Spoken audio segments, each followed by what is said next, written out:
3 times Om chanting. Deep inhale.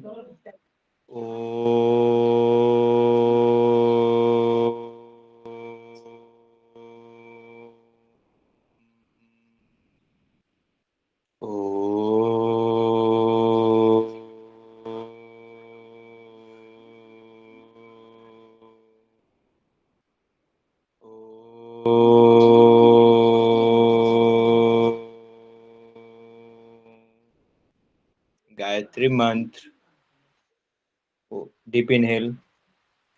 Om Bhurvaswah Tatsaviturvarenyam Bhargo Devasya Dhimahi Dhiyo Yo Nah Prachodayat इदम गायत्री नमो नमः।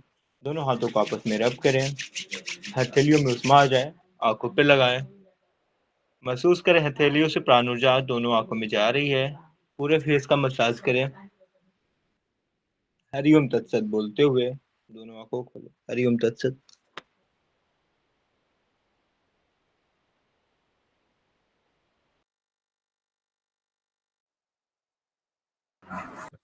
Thank you sir जी।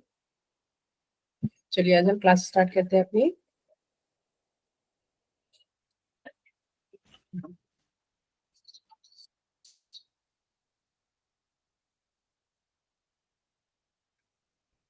कल hypothesis सब clear था? किसी को भी कोई प्रॉब्लम हुआ समझने में?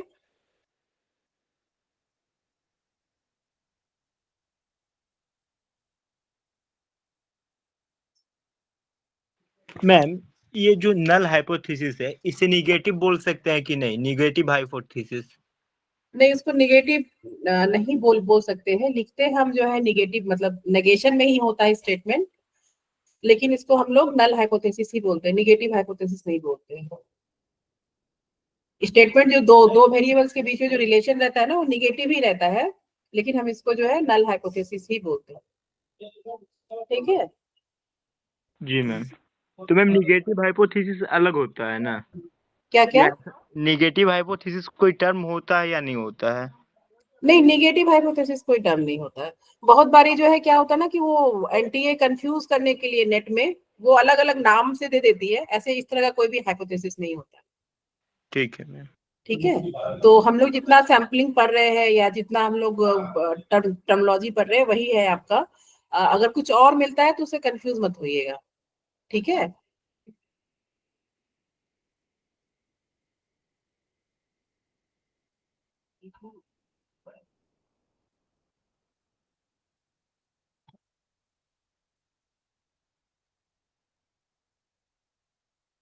चलिए आज से हम अपना स्टार्ट करते हैं। ठीक है, तो स्टैटिस्टिक की जरूरत क्या है रिसर्च में, आप लोग मुझे बताइए। एनालाइज करने के लिए। किस चीज को डेटा एनालाइज डेटा करें? डेटा एनालाइज करने। अच्छा, ठीक है, ठीक है। और किस चीज के लिए होती है जरूरत? जो भी हमारा डेटा है उसको एक्यूरेसी के साथ रिप्रेजेंट करने, एनालाइज करने के लिए। ठीक है, ठीक है। तो जैसा कि मैं आपको बताई थी कि इसमें दो तरह का स्टैटिस्टिक्स होता है। ठीक है, कौन कौन सा था? एक होता है आपका डिस्क्रिप्टिव स्टैटिस्टिक्स, ठीक है, और एक होता है आपका इन्फरेंशियल स्टैटिस्टिक्स। डिस्क्रिप्टिव स्टैटिस्टिक्स आपका मीन मीडियन मोड, बस एक मीड वैल्यू निकालने के लिए हमको इसकी जरूरत पड़ती है। कल मैं आपको वो बेल कर्व दिखाई थी ना, बेल कर्व बना के, तो बस मुझे एक मतलब हम लोग को एक मीड वैल्यू मतलब एक एवरेज वैल्यू निकालने के लिए जो हमारा डेटा है उसके लिए हम लोग को डिस्क्रिप्टिव स्टैटिस्टिक यूज करना होता है। इन्फरेंशियल स्टैटिस्टिक हम लोग जो है आपने तो सैंपल पे किया है, ठीक है, वो जो सैंपल पे आपका रिजल्ट आया है वो पॉपुलेशन पे एप्लीकेबल होगा या नहीं होगा, क्योंकि हमने तो 50 लोगों पे किया है और यहाँ तो जो है 50,000 लोग हैं। तो उस 50 लोगों से 50,000 लोग पे हमारा रिसर्च एप्लीकेबल होगा या नहीं होगा, उसको देखने के लिए हम यहाँ पे हाइपोथेसिस टेस्टिंग करते हैं। ये यहाँ पे हम लोग जो है नल हाइपोथेसिस का कल मैं बताई थी ना कि जब भी स्टैटिस्टिकल एनालिसिस होता है तो हम नल हाइपोथेसिस का ही स्टैटिस्टिकल एनालिसिस करते हैं। तो इन्फरेंशियल स्टैटिस्टिक्स में हम लोग जो है नल हाइपोथेसिस को क्या करते हैं, रिजेक्ट करते हैं या क्या था, रिजेक्ट या Accept. फेल टू रिजेक्ट, यही था ना। तो fail to reject, hmm fail fail to to reject. Reject. हाँ, तो इसमें जो है इन्फ्रेंशियल स्टैटिस्टिक्स में मेनली हम लोग हाइपोथेसिस पे ही काम करते हैं कि वो हाइपोथेसिस जो हमने सैंपल पे किया है, क्योंकि वो तो छोटा सैंपल पे किया है हमने, अब वो हजारों पॉपुलेशन पे एप्लीकेबल होगा या नहीं होगा वो हम इन्फ्रेंशियल स्टैटिस्टिक्स से देखते हैं। तो जब भी हम रिसर्च करते हैं तो उसमें दो तरह का स्टैटिस्टिक्स यूज होता है। एक होता है आपका डिस्क्रिप्टिव स्टैटिस्टिक्स जिसमें हम मीन मीडियन मोड पढ़ते हैं, और एक होता है हमारा इन्फ्रेंशियल स्टैटिस्टिक्स जिसमें हम ये पढ़ते हैं कि जो भी हमारा रिसर्च का जो है सैंपल पे हुआ है वो हमारे पॉपुलेशन पे एप्लीकेबल होगा या नहीं होगा वो रिजल्ट, उसके लिए हम इन्फ्रेंशियल स्टैटिस्टिक्स करते हैं। इसमें हाइपोथेसिस टेस्टिंग ही होता है। ठीक है, तो स्टैटिस्टिक्स का देखते हैं कि एक बार लिखा क्या है यहाँ पे। स्टैटिस्टिक्स का है tool to summarize and interpret the data. Ma'am आपका स्क्रीन शेयर हाँ, नहीं हो रहा स्क्रीन प्रेजेंट। स्क्रीन प्रेजेंट नहीं हो रहा है। है। नहीं मैम, अच्छा, नो मैम। एक मिनट रुकिए। अच्छा, अभी तक जो मैं पढ़ा रही थी उसमें स्क्रीन प्रेजेंट नहीं हो रहा था। नहीं मैम। अच्छा, रुक जाइए दोबारा से।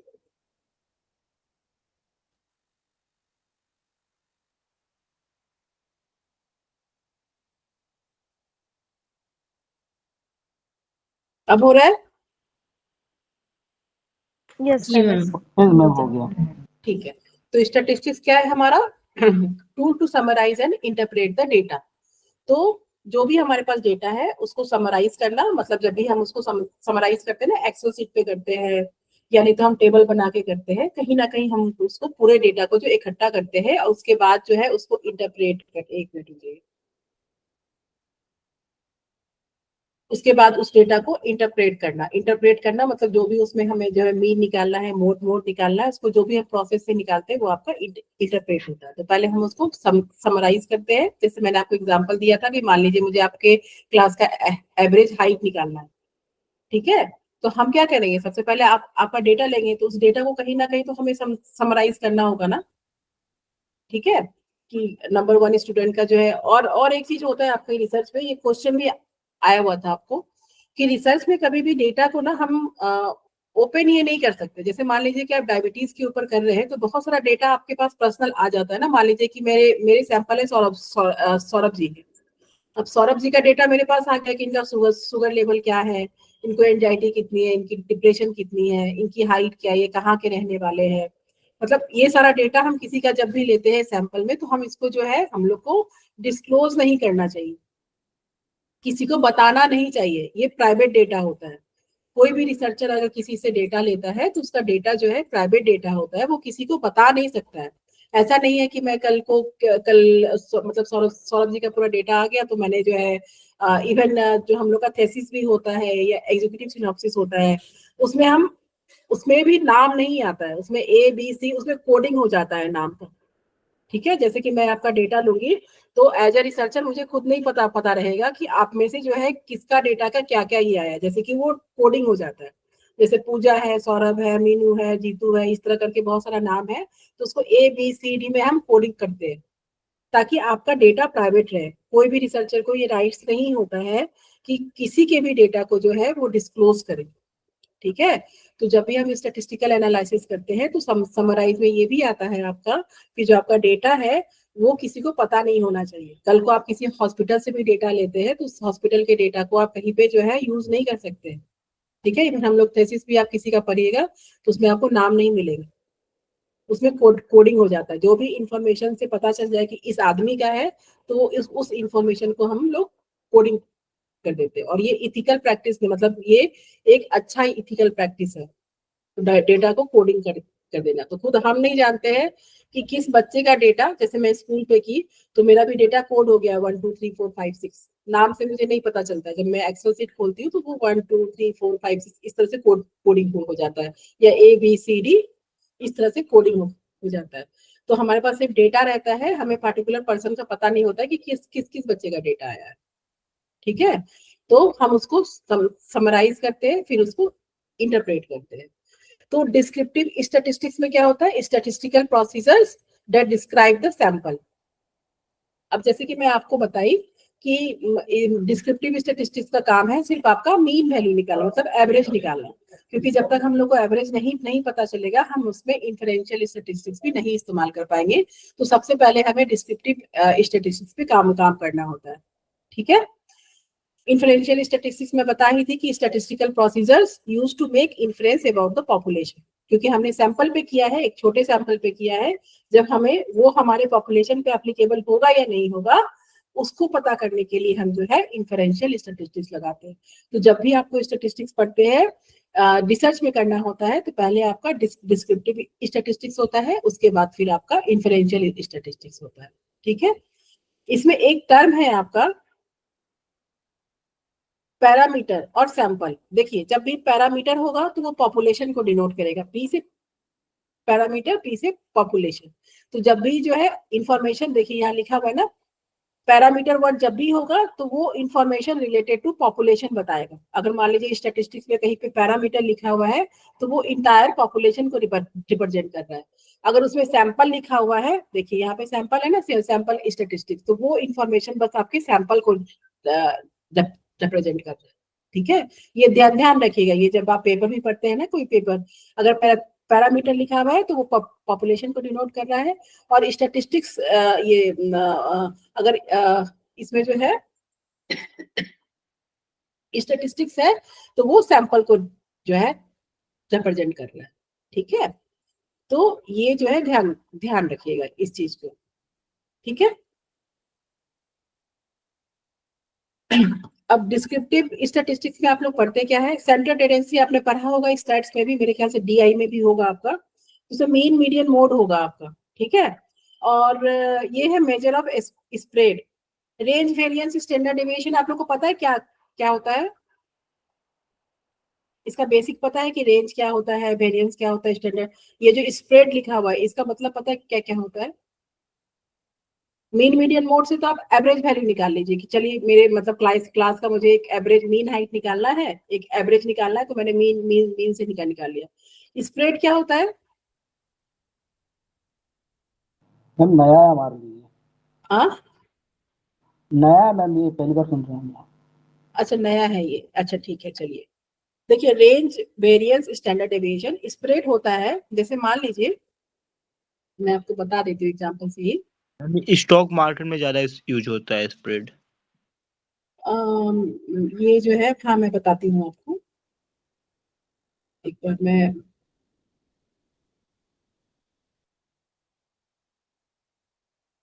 पेन क्यों नहीं,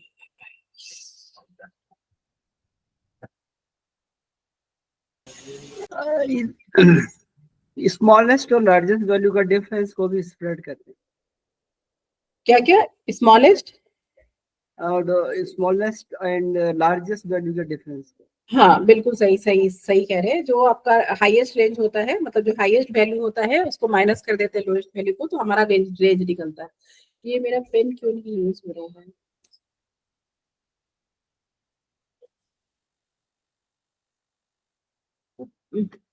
एक मिनट में फिर से इसको ये रिफ्रेश करती हूँ।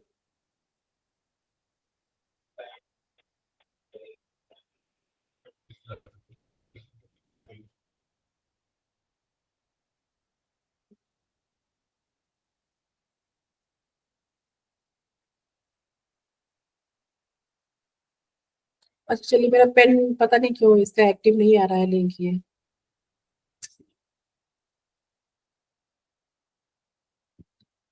अच्छा चलिए, अच्छा मैं ऐसे ही समझाती हूँ आपको। रेंज का मतलब होता है, जैसे मान लीजिए कि आपका, जैसे कि कल हमने मतलब मैं हाइट की ही बात करती हूँ कि एक मीन हाइट हमने निकाला, तो आपकी क्लास का जो है मीन मीन हाइट 5 फीट निकला। ठीक है, कि 5 फीट है, लेकिन आपको क्या पता, इससे पता चल रहा है कि 5 मतलब 5 के बीच में और 5 मतलब 5 फीट और 5.5 फीट के बीच में कितने लोग हैं। ठीक है, ये पता करने के लिए हम लोग स्प्रेड यूज करते हैं। जैसे आप लोग ये बार ग्राफ वगैरह भी बनाते हैं ना, जैसे बार बार ग्राफ होता है ना आपका, ये पता नहीं आज पेन क्यों नहीं काम कर रहा है, नहीं तो मैं फिर आपको पेन से ही बता देती। एक बार कट करके मैम फिर से ज्वाइन कर लीजिए, हो जाएगा। अच्छा ठीक है, चलिए मैं एक बार फिर से ज्वाइन करती हूँ।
अच्छा चलिए, ये आवाज आ रही है मेरी आप लोगों को?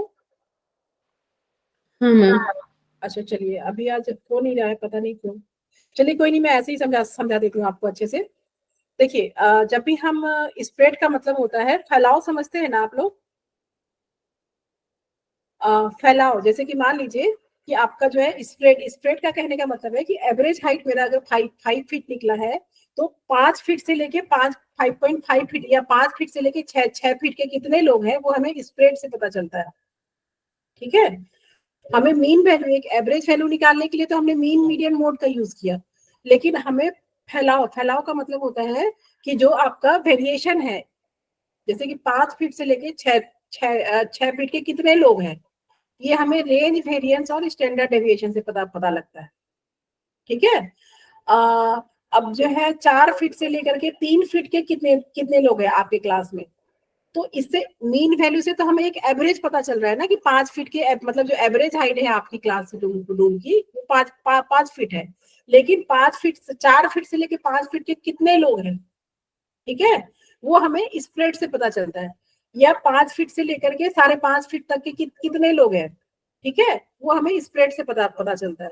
क्योंकि क्या होता है कि एक मिनट, क्योंकि क्या क्या होता है कि हमसे जो मतलब जो हमने हमारा जो एवरेज वेट तो हमें हमें चल गया, सॉरी एवरेज हाइट तो हमें हमें पता चला, लेकिन एवरेज हाइट के बाद जो है किस हाइट से लेके किस हाइट से कितने लोग हैं, वो हमें स्प्रेड से पता चलता है। मतलब कि 4 फीट से लेकर के 5 फीट के लोग कितने हैं क्लास में, वो अगर हम रेंज, वेरिएंस, स्टैंडर्ड डेविएशन निकालेंगे तो इससे हमें पता लगेगा। 4 फीट से 5 फीट, 5 फीट से लेके 6 फीट के कितने लोग हैं आपके क्लास में, ये हमें रेंज से, स्प्रेड का मतलब होता है फैलाव। ठीक है, मतलब एक पार्टिकुलर हाइट के कितने लोग हैं आपके क्लासरूम में। एक एवरेज तो हमने निकाल लिया कि आपके क्लास का जो एवरेज हाइट है वो 5 फीट है, लेकिन जो है आपके स्प्रेड, स्प्रेड का कहने का मतलब है फैलाव, मतलब 5 फीट से लेकर 4 फीट से लेकर 5 फीट के कितने लोग हैं, 3 फीट से लेकर के 4 फीट के कितने लोग हैं। ठीक है, तो इसको पता करने के लिए हम लोग रेंज, वेरिएंस और स्टैंडर्ड डेविएशन का पता लगाते हैं, मतलब इससे पता लगाते हैं। इससे तो हमारा एवरेज वैल्यू आता है, इससे हमारा जो है हमें हमें पता चलता है कि किस ग्रुप के कितने लोग मतलब किस हाइट के कितने लोग जो है इस रेंज में, मतलब इस पार्टिकुलर स्प्रेड कितना है।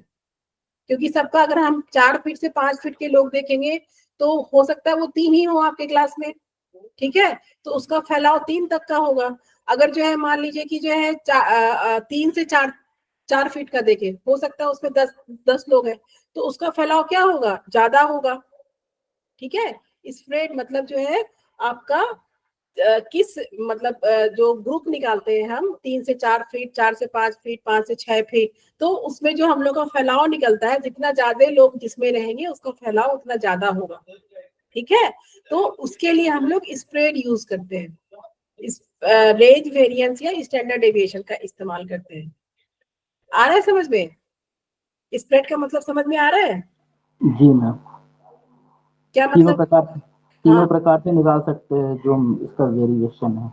हाँ बिल्कुल, जो आपका जो है जो हाइट, क्योंकि डिफरेंट है आपके क्लासरूम का, हमने एवरेज हाइट 5 फीट निकाला है, लेकिन हो सकता है उसमें जो है 5 फीट से 4 फीट के कितने लोग हैं, 5 फीट से 6 फीट के कितने लोग हैं, इसको पता करने के लिए हम लोग रेंज, वेरिएंस और स्टैंडर्ड डेविएशन का इस्तेमाल करते हैं। ठीक है,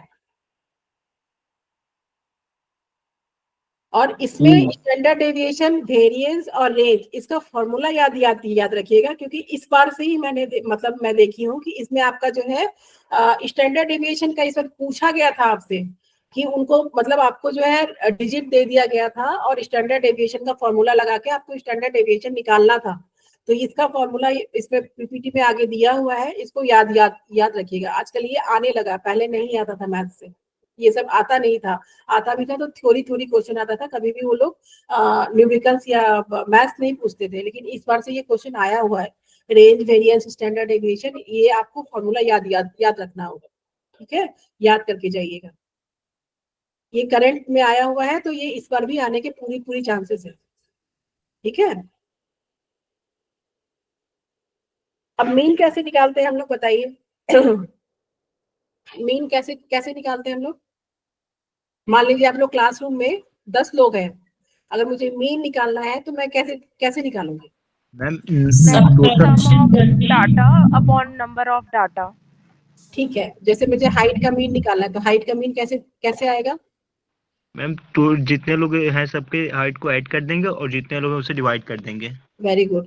अगर आप लोग 10 लोग हैं तो 10 लोगों का हाइट को ऐड करके बाय हम 10 कर देंगे। तो जैसे हम एवरेज निकालते हैं वैसे ही निकलता है मीन, इसमें कुछ भी ऐसा नहीं है।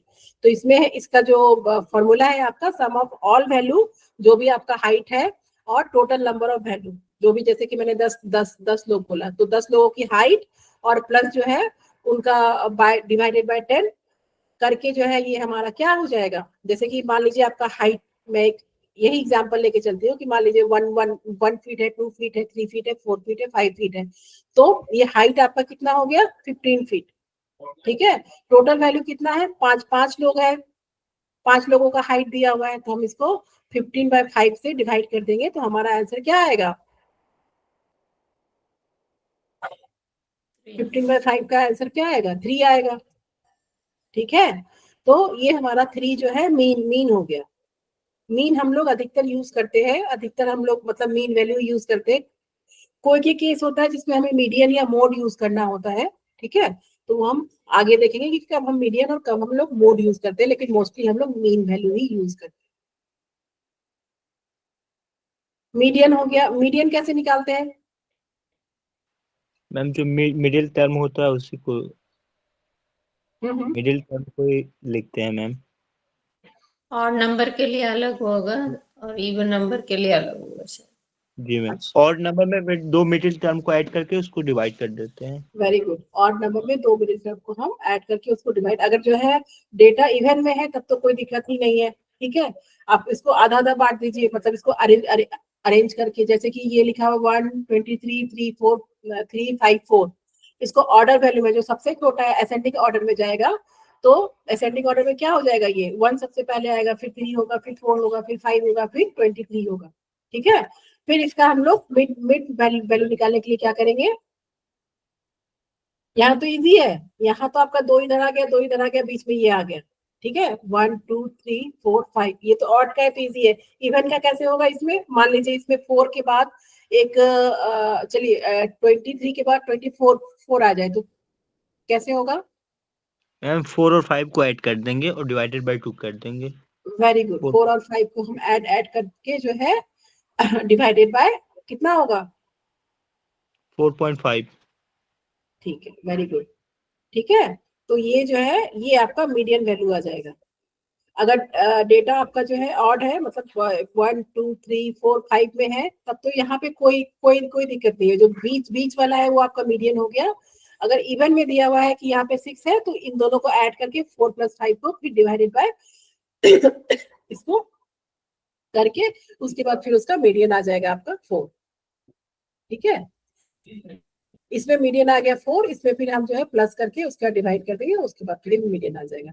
देखिए इसमें एक वर्ड लिखा हुआ है आपका कि व्हेन, अब मीडियन हम यूज क्यों करते हैं? मीन तो बहुत ही, मैंने जैसे बोला कि आपको मीन बहुत इजी है यूज करना, तो अब मीडियन हम कब यूज करते हैं? मीडियन देखिए, जब आपका डेटा, कल मैं आपको बार वो दिखाई थी ना, बेल कर्व, तो बेल कर्व तो आपका दोनों तरफ बराबर है, तो वैसा बेल कर्व बना था कि बीच में आपका मीन ले लिया। मान लीजिए कि पॉजिटिव साइड का डेटा बढ़ जाए, मतलब पॉजिटिव वैल्यू ज्यादा आ जाए, तो क्या होगा? जो बेल कर्व है वो थोड़ा सा स्क्यूड हो जाएगा, तिरछा। स्क्यूड मतलब डेटा थोड़ा सा तिरछा हो जाएगा। मान लीजिए कि पॉजिटिव डेटा का वैल्यू ज्यादा आ जाए और निगेटिव डेटा का वैल्यू कम हो। ठीक है, तो पॉजिटिव डेटा का वैल्यू ज्यादा आ जाएगा नेगेटिव से, तो क्या होगा, डेटा जो हम बेल कर्व बनाएंगे वो थोड़ा स्क्यूड हो जाएगा, तिरछा हो जाएगा। तो जो तिरछा डेटा होता है, तो ये ऐसे डेटा में जो है हम मीडियन यूज करते हैं। जब हमारा जो है बेल कर्व का डेटा स्क्यूड हो जाता है, एक तरफ ज्यादा बढ़ जाता है, किसी भी तरफ, चाहे माइनस की तरफ चाहे प्लस की तरफ, जब डेटा बराबर नहीं होता है, तो हम क्या करते हैं, उसमें मीडियन का यूज करते हैं। उस समय फिर हम मीन यूज नहीं कर सकते, क्योंकि हम मीन तभी यूज करते हैं जब हमारा बेल कर्व आए, प्रॉपर बेल कर्व आए, दोनों तरफ चीजें बराबर हो, माइनस और प्लस का वैल्यू बराबर हो। लेकिन जब हमारा डेटा स्क्यूड हो जाता है, तो हमें जो है मीन हम यूज नहीं कर सकते वहां पे, तो हमें मीडियन यूज करना पड़ता है। ठीक है। एक्सट्रीम वैल्यू क्या होता है, एक्सट्रीम वैल्यू होता है आपका, यहाँ पे लिखा है ना कि medians are less vulnerable towards extreme value. Extreme value होता है, जैसे मान लीजिए आपकी क्लास की एवरेज हाइट 5 फीट निकली, और कोई बच्चा आपकी क्लास में 8 फीट का हो या 7 फीट का ही मान लीजिए, ठीक है, तो हमारा डेटा क्या होगा, जब हम बेल कर्व बनाएंगे, तो वो जो है बिल्कुल लास्ट में चला जाएगा, जो 8 फीट वाला बच्चा है या जो 7 बिल्कुल लास्ट में आएगा, तो उसको हम एक्सट्रीम वैल्यू बोलते हैं। मतलब जो नॉर्मल डेटा से जो है बाहर का डेटा हो जाता है, जैसे नॉर्मल डेटा मान लीजिए कि हमारा 5.5 था, अधिकतर जनरली हाइट जो है 6 फीट तक जाता है, 6 फीट से तो ज्यादा होता नहीं है, लेकिन मान लीजिए कभी हमारे सैंपल में 7 फीट का डेटा आ गया, कोई 7 फीट का आदमी आ गया हमारे डेटा में, तो हम क्या करेंगे, उसको 7 फीट को हम लोग हटा देते हैं, उसी डेटा को हम लोग एक्सट्रीम डेटा बोलते हैं, एक्सट्रीम वैल्यू बोलते हैं। ठीक है। कभी कभी हमारे सैंपल में कुछ ऐसे वैल्यूज आ जाते हैं जो नॉर्मल वैल्यू से बिल्कुल डिफरेंट होते हैं, तो वैसे डेटा को हम लोग जो है वो हमारे बेल कर्व को खराब कर देते हैं, बिल्कुल बहुत दूर तक ले जाएंगे वो बेल कर्व को, तो उसी ऐसे वैल्यू को हम लोग एक्सट्रीम वैल्यू बोलते हैं, और इसको हम लोग जो है हटा के उसके बाद काम करते हैं। ठीक है।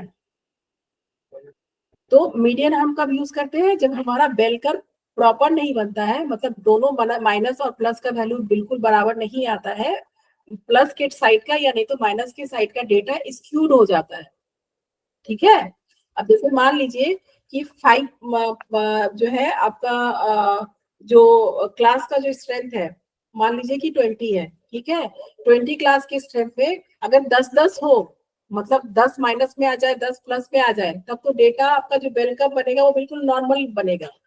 लेकिन मान लीजिए कि आपके इसमें जो है 3 लोग जो है, 3 लोग माइनस की तरफ आ जाए और 7 लोग जो है, सॉरी 10 का ही बोला था मैंने डेटा, 10 में से जो है 3 लोग जो है आप लोग माइनस में आ जाइए और 7 लोग जो है आप लोग प्लस में आ जाइए, तो हमारा डेटा क्या होगा, नॉर्मल बेल कर्व नहीं बन के डेटा स्क्यूड हो जाएगा, 7 की तरफ वाला डेटा जो प्लस वाला डेटा है वो ज्यादा हो जाएगा।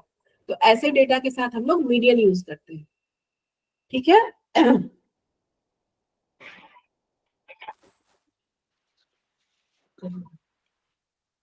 आ गया समझ में मीडियन?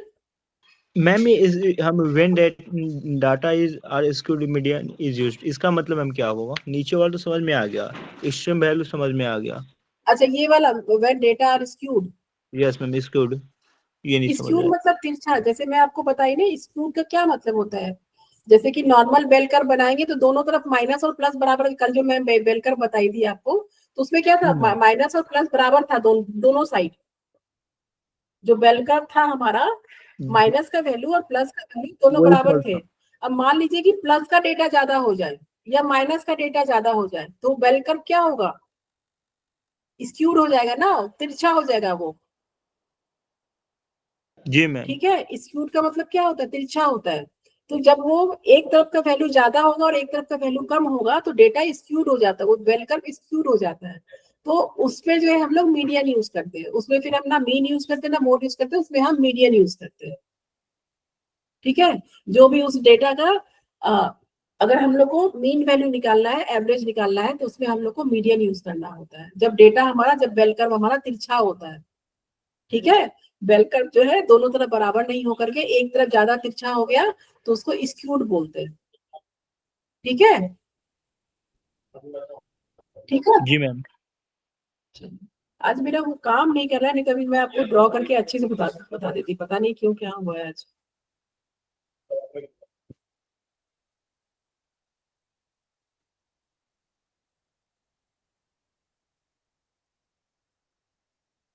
चलिए देखते हैं। अब मोड क्या होता है? मोड क्या होता है? मोड इसमें होता हम जो है, सिमिलर टर्म्स हाँ बताइए। इसमें हम जो सिमिलर टर्म्स होते हैं उसी को हम लिखते हैं।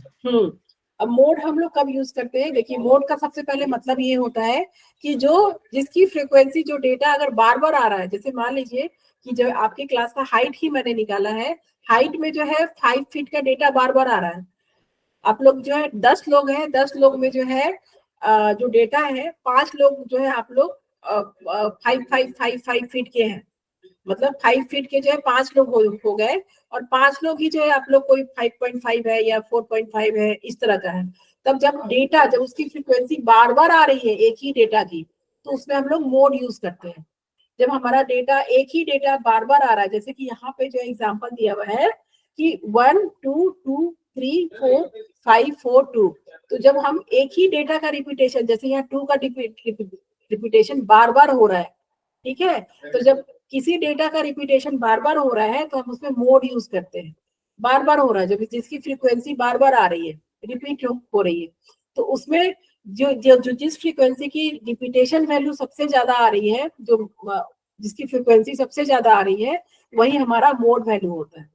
जैसे कि इसमें 1 एक ही बार आया है, 2 3 बार आया है, 3 एक बार आया है, 5 एक बार आया है, 4 एक बार आया है, तो 2 की रिपीटेशन सबसे ज्यादा हो रही है, तो 2 हमारा मोड हो गया। ठीक है, तो हमारे डेटा में जब एक ही डेटा बार बार हो रहा है, जैसे मैं आपको एग्जांपल दी कि जो 5 फीट के लोग हैं, वो बार बार 5 फीट के लोग जो है बार बार हमारे डेटा में आ रहे हैं, तो अगर हमें मोड निकालना होगा, तो जो है अगर मोड के थ्रू हमें मीन वैल्यू मतलब एवरेज निकालना होगा, तो हम फिर मोड को ही यूज करेंगे अगर एक ही डेटा बार बार आ रहा है। ठीक है, तो यही वही लिखा हुआ है कि used when there are many repeating value. जब आपके डेटा में, आपका डेटा किसी तरह भी हो सकता है, मीन के लायक भी हो सकता है, मीडियन के लायक भी हो सकता है, मोड के लायक भी हो सकता है। जब एक ही डेटा का बार बार रिपीटेशन हो रहा है, बार बार वो चीज आ रहा है, तो जो सबसे ज्यादा रिपीट हो रहा है वही हमारा मोड वैल्यू होता है। ठीक है, आया समझ में मीन मीडियन मोड क्या होता है? हाँ मैम। ठीक है, चलिए अभी मैं रेंज शुरू करूं इसको कि नहीं करूं अभी मैं?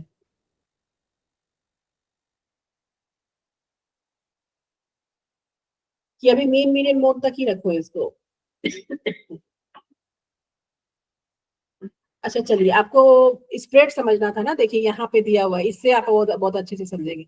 देखिए जो हिस्टोग्राम है ये, ठीक है, अब हिस्टोग्राम में देखिए ये जो है, इसका वैल्यू जो है, मान लीजिए कि ये एक डेटा है, ये 1 से लेकर के 2 तक एक एक जो है हिस्टोग्राम आपका 1 से लेकर 2 तक ये है, तो इसका जो स्प्रेड है ना, ये फैलाव, ये जो विथ है, ठीक है, इसको हम लोग स्प्रेड बोलते हैं। कि एवरेज वैल्यू तो हम लोग को पता लग गया मीन मीडियन मोड के थ्रू। अब हमें जो है उस मतलब जो हमारा सैंपल है उसमें जो है फैलाव कितना है, मतलब किस, जैसे मान लीजिए कि मेरा एज ग्रुप, जो मेरे बच्चों का एज ग्रुप था, वो था 11 से 17 साल के बच्चों का है, मान लीजिए, ठीक है। तो 11 से 17 साल के बच्चों का जो एज ग्रुप है, तो उसमें 10 से 11 साल के बच्चे का क्या मतलब क्या इम्प्रूवमेंट आया, फिर ये 12 से 14 साल के बच्चों का क्या आया, फिर 14 से 15, मतलब जब हमें इस तरह से देखना होता है डेटा को, तो हमें जो है स्प्रेड का यूज करना होता है। ठीक है, ये जो फैलाव है अलग अलग डेटा को रिप्रेजेंट कर रहा है, इसी को हम स्प्रेड बोलते हैं। ठीक है, इससे हमें पता चलता है कि कौन सा ग्रुप जो है, कौन सा ग्रुप, जैसे मान लीजिए अगर मैं हाइट की ही बात करूं, अगर मैं मान लेती हूँ फॉर एग्जांपल कि 1 फीट से लेके 2 फीट के बच्चे यहाँ पे सबसे ज्यादा है, अगर ये दोनों जोड़ दें हम लोग, तो हमें स्प्रेड से पता लगता है कि 1 फीट से 2 फीट के बच्चे सबसे ज्यादा है। मैं बस एग्जाम्पल दे रही हूँ आपको, ठीक है। और जो 2.5 फीट से लेके जो 3 फीट के बच्चे हैं वो कम है उसका, क्योंकि फैलाव कम है। स्प्रेड से हम यही पता चलता है। ठीक है, जैसे हमें मीन मीडियन मोड से उसका एवरेज वैल्यू पता चलता है, स्प्रेड से हम लोग को उसका फैलाव, कि उस साल एक कितना फैला, मतलब उस ईयर के बच्चे जैसे कि मैं हाइट का ही बता रही हूँ कि 1 से 2 फीट के बच्चे, मान लीजिए अगर उसको मैं ऐड कर दूं, ये दोनों बराबर हो जाए, तो इसका फैलाव सबसे ज्यादा है। तो इसका मतलब कि 1 से 2 फीट के बच्चे क्लास में सबसे ज्यादा है। ठीक है, तो वो फैलाव ऐसे ही हम करते पता। और इसी को जब हम ऐड कर, जब ये हिस्टोग्राम के ऊपर ही बेल कर्व बनता है, जो इसका ये पॉइंट है ना, ये देखिए, ये पॉइंट, ये पॉइंट, ये पॉइंट, ये पॉइंट, इसको जब आप ऐड करते जाते हैं, जो इसका जो है आउटर मोस्ट पॉइंट है, तो एक मतलब एक बेल कर्व का शेप ले लेता है। यही यही हिस्टोग्राम एक बेल कर्व बन जाता है। ठीक है, जैसे हम मान लीजिए इसको यहाँ से यहाँ कर दिए, फिर यहाँ से यहाँ कर दिए, तो बेल कर्व ऐसे ही बनता है। ठीक है, यही बेल कर्व हो जाता है। यही हिस्टोग्राम का, जब हम जो है आउटर मोस्ट पार्ट को हम लोग इस पे एक लाइन दे देते हैं, तो इस पे जो है हमारा बेल कर्व आ जाता है। ठीक है, उसी बेल कर्व से हमें सब कुछ पता लगता है। वो बेल कर्व हमारे लिए बहुत इंपॉर्टेंट होता है। अधिकतर जहाँ करोड़ों डेटा होता है, लाखों डेटा होता है, जैसे मैं आपका यूजीसी नेट का भी बताई कि वो भी एक बेल कर्व से ही बना करके जो है अपना रिजल्ट निकालते हैं कि कितने बच्चे जो है जेआरएफ है, कितने बच्चे पीएचडी है, कितने बच्चे जो है नेट है, वो भी बेल कर्व से ही आता है आपका। ठीक है, तो जहाँ हजारों डेटा होता है, यहाँ तो हम 50 डेटा का बात कर रहे हैं या 35 डेटा का बात कर रहे हैं, लेकिन मान लीजिए जब आपको लाखों डेटा में काम करना होगा, तो वो हम बेल कर्व के थ्रू ही हमें पता लगता है। तो बेल कर्व बहुत इंपॉर्टेंट है, लेकिन बेल कर्व पे ज्यादा क्वेश्चंस नहीं आते, लेकिन आपको समझने के लिए ये सारी चीजें को, बेल कर्व को समझना होगा। ठीक है, 1-2 बार ही बेल कर्व पे क्वेश्चंस आए हैं, इससे ज्यादा क्वेश्चंस मैं देखी नहीं हूँ कभी आते हुए। ठीक है, तो अब मुझे ये बताइए कि मीन मीडियन मोड तक आज छोड़ दूं कि मैं इन्फरेंशियल स्टैटिस्टिक्स भी पढ़ा दूं आज, या फिर मैं ऐसा करती हूँ, इसको खत्म कर लेते हैं, जो हमारा स्प्रेड है ना। ठीक है, इसको आज खत्म कर लेते हैं, ज्यादा है नहीं इसमें, सिर्फ फॉर्मूला जैसे मीन मीडियन मोड निकालने का फॉर्मूला होता है, उसी तरह आपको जो है रेंज कैसे निकालते हैं, वेरिएंस कैसे निकालते हैं, स्टैंडर्ड डेविएशन कैसे निकालते हैं, ये आपको फॉर्मूला खुद से याद करना होगा। याद कर लीजिएगा, क्योंकि इस बार के क्वेश्चन से बहुत बार ये पूछा गया रिसर्च में। ठीक है, तो रेंज निकालने के लिए जो हमारा मैक्सिमम वैल्यू है माइनस मिनिमम वैल्यू कर देते हैं, तो हमारा रेंज आ जाता है। जैसे मान लीजिए कि यहाँ पे क्या है, 123,354, तो इसमें जो है मैक्सिमम वैल्यू क्या है, इसमें मैक्सिमम वैल्यू क्या है, 23 मैक्सिमम वैल्यू, और मिनिमम वैल्यू क्या है, 1 तो 23 माइनस 1 कर देंगे, maximum value minus minimum value, तो हमारा रेंज कितना आ जाएगा, 22। ये लोएस्ट मतलब लोएस्ट तरीका है किसी स्प्रेड को निकालने का। इसको बहुत अच्छा तरीका नहीं मानते, इसको लोएस्ट मानते हैं। जब हमारे पास कोई ऑप्शन नहीं रहता, तभी हम रेंज को यूज करते हैं। ठीक है, स्टैंडर्ड डेविएशन सबसे प्रॉपर और स्टैंडर्ड तरीका है, स्टैंडर्ड डेविएशन के थ्रू अगर हम निकालते हैं तो। लेकिन कभी कभी क्या होता है कि डेटा कुछ ऐसा हो जाता है कि हमें रेंज से के थ्रू काम करना पड़ता है। वेरिएंस और स्टैंडर्ड डेविएशन, अब देखिए वेरिएंस, जब आपको वेरिएंस निकालने बोलेगा, तो स्टैंडर्ड डेविएशन का ही स्क्वायर जो है आपको निकालना होता है, तो आपका वेरिएंस आ जाता है। इस बार वेरिएंस पे यही क्वेश्चन आया था आपका। ठीक है, जैसे कि मान लीजिए इसमें जो है मीन को हम लोग एक्स बार से ये करते हैं, मीन को जो है हम लोग एक्स बार से रिप्रेजेंट करते हैं। ठीक है, तो जैसे ये क्या है आपका 1 2 3 4 5, तो अब इसका मीन वैल्यू निकालिए, देखिए कितना कितना आता है।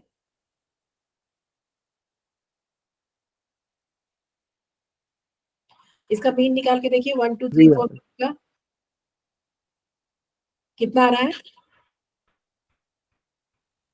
3 आ रहा है मैम। 3 आ रहा है।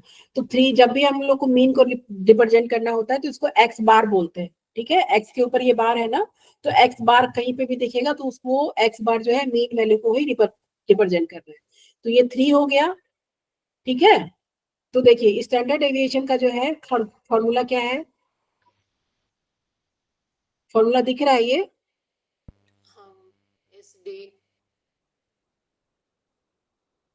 Square root summation X minus X bar, ये जो मीन को रिप्रेजेंट कर रहा है, और स्क्वायर बाय एन। ठीक है, तो एन क्या है यहाँ पे, एन जो है पॉपुलेशन के लिए आ रहा है। ठीक है, और एन माइनस 1 को जो है हम लोग सैंपल के लिए यूज करते हैं। अगर एन दिया हुआ है, जैसे यहाँ पे एन है, ठीक है, तो डिवाइडेड बाय क्या क्या हो गया, डिवाइडेड बाय पॉपुलेशन हो गया, ठीक है। डिवाइडेड बाय क्या है ये, पॉपुलेशन हो गया ये, ठीक है। तो देखिए स्टैंडर्ड डेविएशन यहाँ पे दोनों दिया हुआ है, इसी का जब हम स्टैंडर्ड डेविएशन निकालते हैं, देखिए जैसे कि आपको वेरिएंस निकालने के लिए भी आपको स्टैंडर्ड डेविएशन निकालना होगा। ये इस बार यही आया था एग्जाम में, आपको सारा डेटा दिया हुआ था, एन दिया हुआ था, समेशन मतलब जो है सबका एडिशन हो गया आपका, ठीक है। मीन वैल्यू दिया हुआ था, ये सारा कुछ दिया हुआ था, आपको बोला था स्टैंडर्ड डेविएशन निकालने के लिए कि स्टैंडर्ड डेविएशन क्या क्या होगा इसका। तो ये फॉर्मूला आपको याद रखना होगा, ये फॉर्मूला आपको याद रखना होगा कि इसका फॉर्मूला कैसे ये रहेगा। आपको सारा कुछ दिया। इस बार का क्वेश्चन आंसर में आपने भेजा है ना मुझे, किसी ने, मैं देखी थी इस बार क्वेश्चन पेपर मुझे किसी ने शेयर किया है। इस बार का क्वेश्चन पेपर जो ये आया हुआ है अगर मुझे मिलता है, हाँ, तो ये जैसे ही मुझे ये इसका क्वेश्चन मिलता है, क्योंकि ये क्वेश्चन तो आया मुझे याद है, मैं देखी हूँ ये वाला क्वेश्चन, हाँ हाँ। तो ये क्वेश्चन जो है मैं आपको करवा दूंगी जो इस बार आया है। इस बार का जितना भी क्वेश्चन है वो हम लोग करेंगे, ये 2-3 साल का क्वेश्चन करना है हम लोग को, ठीक है। तो हम लोग जो रिसेंट पेपर आया हुआ है उसी के हिसाब से वो मैं करवा दूंगी आपको, ठीक है।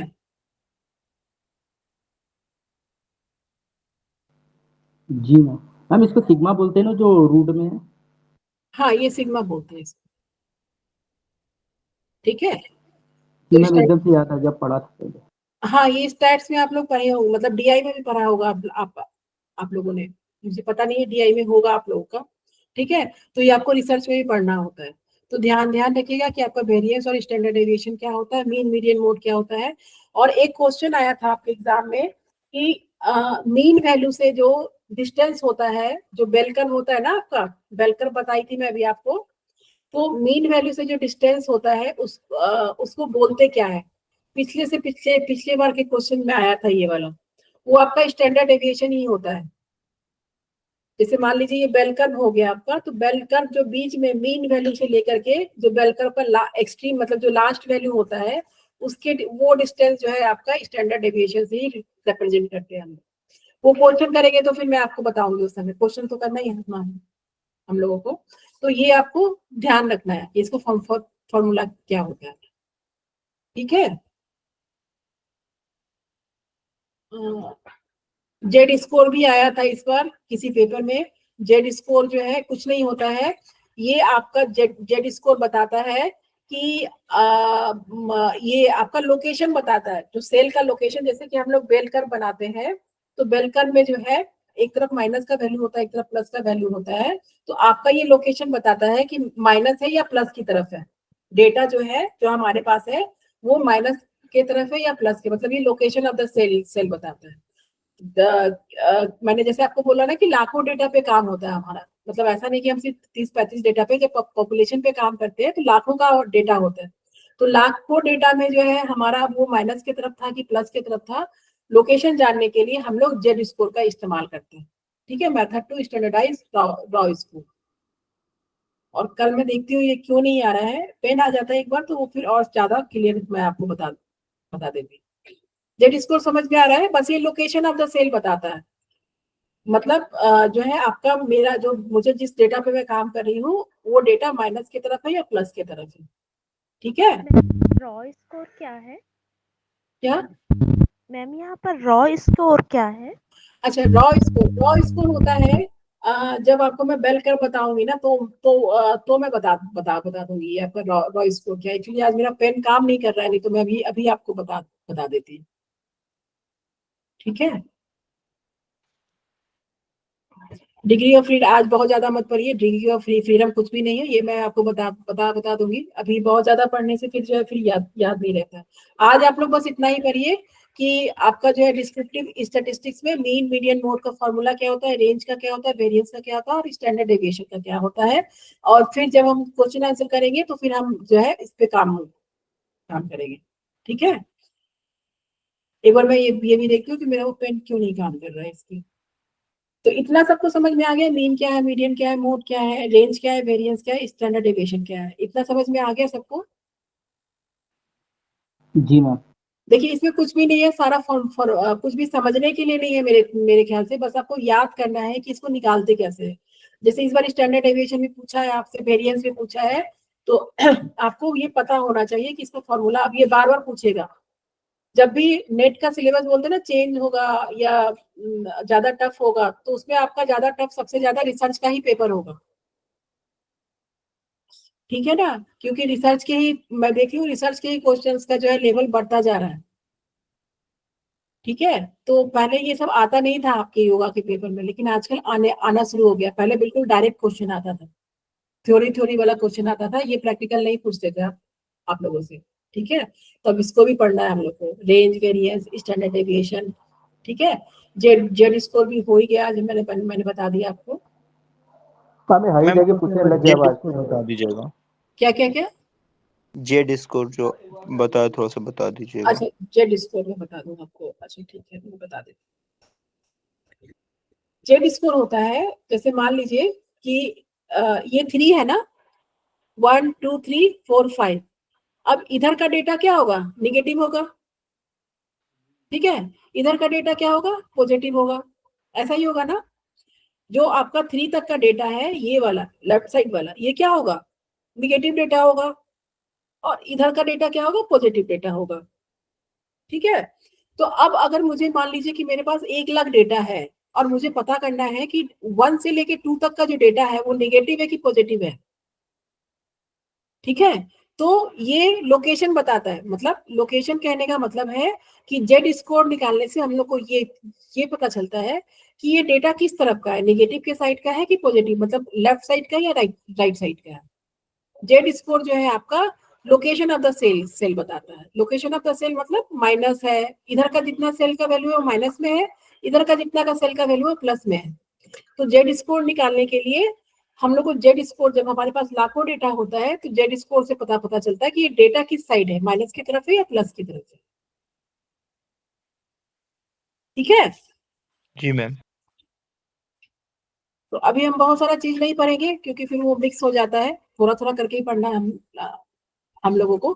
बस ये, जैसे कि बस आप इतना समझ के रखिए कि जैसे कि यहाँ पे है Z score of raw score, जैसे कि यहाँ पे जेड स्कोर आया है 0, ठीक है। तो ये जब हम निकाल रहे थे तो ये 0 आया, तो ये क्या, ये बीच वाले वैल्यू को रिप्रेजेंट कर रहा है। फिर जब मैं आपको बेल कर्व पढ़ाऊंगी ना, अभी बेल कर्व मैं आपको पढ़ाई नहीं है, बस बताई हूँ कि बेल कर्व बनता कैसे है, क्या होता है। बेल कर्व का पूरा क्लास है, एक बार आपका पूरा 1 घंटे का क्लास है आपका, ठीक है। तो ये सब हम लोग फिर से पढ़ेंगे। आज मैं बस आपको मोटा मोटी बता दी कि जो हम लोग को लोकेशन पता करना होता है जब सेल का, तो हम लोग जेड स्कोर से पता करते हैं, ठीक है। डिग्री ऑफ फ्रीडम ये भी मैं अभी नहीं बताऊंगी अभी आपको।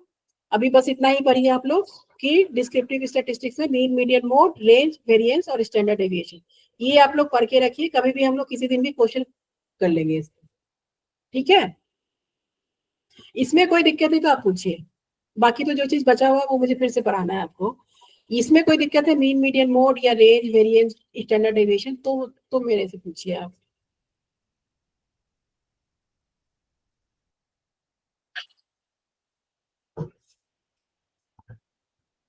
किसी को कोई प्रॉब्लम हो?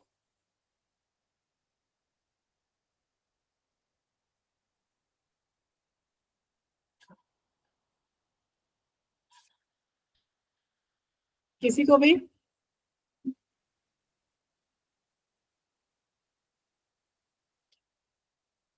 चलिए, इसका मतलब क्लियर है, समझ में आ गया। क्वेश्चन पूछूं मैं अभी आपसे? चलिए, डिस्क्रिप्टिव स्टैटिस्टिक्स का आज हम लोगों ने क्लास हो गया है। अब मुझे ये बताइए कि स्टैटिस्टिक्स होता क्यों है और रिसर्च में स्टैटिस्टिक्स की जरूरत क्यों है?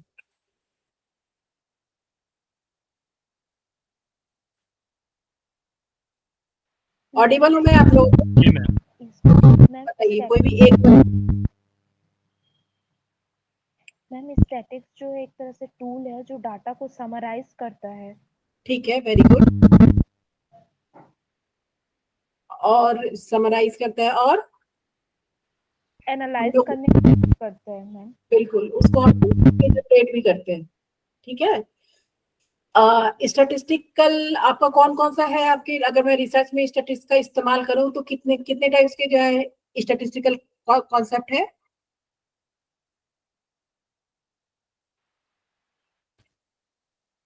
मैम दो हैं, डिस्क्रिप्टिव और और डिस्क्रिप्टिव और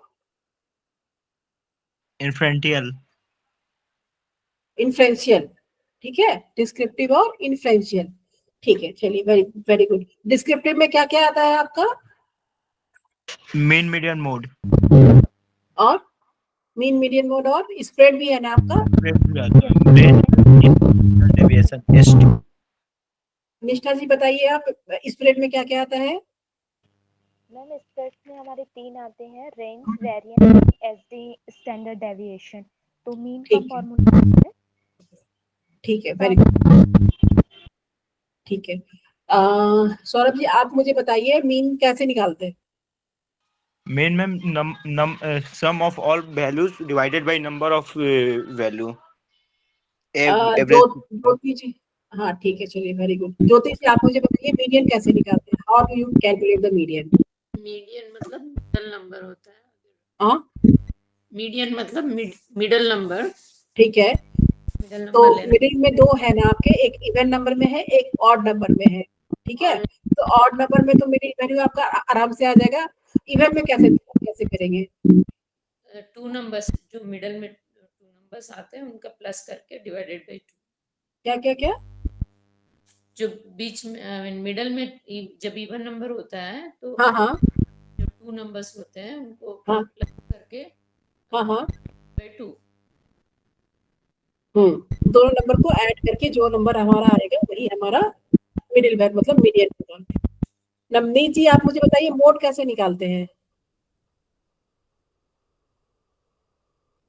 विजय जी बताइए आप कैसे कैसे हाँ जी, हाँ द बताइए। नंबर मैक्सिमम टाइम जो रिपीटेशन होता है, रिपीट करता है नंबर। वेरी वेरी गुड, जो मैक्सिमम रिपीटेशन होता है उसमें हम लोग मोड निकालते हैं। मीडियन का कब कब यूज करते हैं हम लोग? मीडियन का हम लोग कब यूज करते हैं डेटा में? डेटा स्क्रू करता है। वेरी गुड, जब डेटा स्क्यूड होता है। हाँ सौरभ जी बताइए आप। नहीं मैम वही पूछ रही थी तो वो सोच के बताया, सर ने बता दिया ना। हाँ हाँ हाँ, ये जब डेटा हमारा स्क्यूड होता है तो हम मीडियन का यूज करते हैं, ठीक है। मोड का कब यूज करते हैं? जब मैम वैल्यू रिपीटेबल होता है। हाँ ज्योति जी बताइए आप मोड का कब यूज करते हैं?